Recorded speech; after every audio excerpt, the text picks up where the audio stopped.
কষ্টের পর আপনাদের মাঝে একটা ভিডিও নিয়ে আসছি। আপনারা অত্যন্ত জেনে আনন্দিত হবে যে বাংলাদেশে সহ সারা বিশ্বে অনেক রোগী ডায়াবেটিসে আক্রান্ত আছেন, যাদের সুচিকিৎসা ওষুধ ছাড়াও কবিরাজের মাধ্যমে নিয়ন্ত্রণে রাখা সম্ভব হয়। আপনাদের মাঝে আজকে আমি আপনাদের একটা গাছের শিকড় দেখাবো। সেই শিকড়ের মাধ্যমে আপনারা প্রতিনিয়ত চিকিৎসা নিলে ইনশাল্লাহ ডায়াবেটিস মুক্ত জীবন পরিচালনা করতে পারবেন। সেটি হলো এই যে আমার হাতে দেখছেন একটা শিকড়। এই শিকড়টা অনেকেই শিকড় দেখালে চিনবেন না। সেই শিকড়টার নাম হচ্ছে কায়বান্তা গ্রাম্য ভাষা বলে, আবার অনেকেই আবার তেলাকুচু পাতাও নামে অভিহিত করে থাকেন। এটা মাটির নিচে থেকে সংগ্রহ করা হয়। এটা যদি আপনারা সংগ্রহ করে চিবিয়ে রস খেতে পারেন তাহলে ডায়াবেটিস নিয়ন্ত্রণে থাকবে।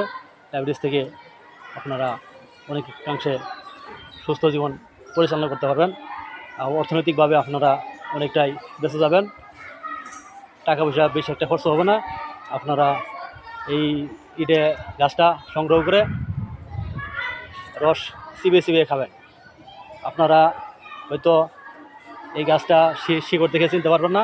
আমি আপনাদের মাঝে এখন গাছের কিছু পাতা দেখাইতেছি। পাতাটা দেখলে আপনারা হয়তো চিনতে পারবেন।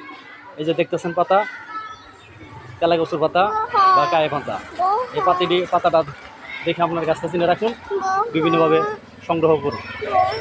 এটা বিভিন্ন ঝোপঝাড় বা জঙ্গলে পাওয়া যায়।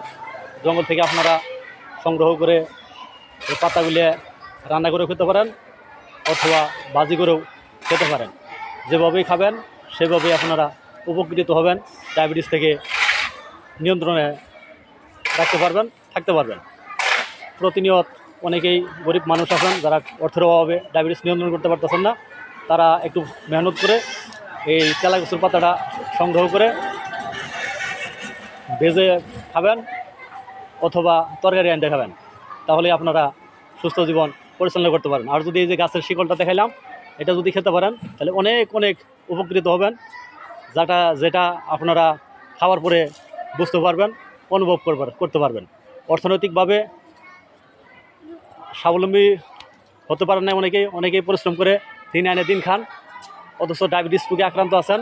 ডায়াবেটিস নিয়ন্ত্রণের জন্যই আপনারা একটু পরিশ্রম করে গাছটা সংগ্রহ করে গাছের শিকড়টা চিবিয়ে খাবেন অথবা ব্লেন্ডারে যদি রস করতে পারেন তাহলে আরও বেশি হবে।